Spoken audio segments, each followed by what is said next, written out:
Go ahead, Norma. Oh, wow. It's a beautiful evening with this beautiful campfire. I'm in heaven again. The last time I was around a nice campfire is over 22 years. So, wow, I love it. I love it. I used to be every night with a fire. That was always my favorite. Every night.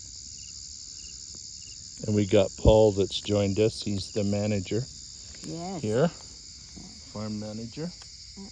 And there's our private villa up there with a huge deck that's 16 by 30. So we love it. Oh. Next year we're coming back. We're going to be 4 weeks here and 3 weeks in Cape Town. They treat you like anything. Normand has a private maid that even does the bed every day, cleans it, and does all of our clothing. She said, "David, I now know what it's like to be a man."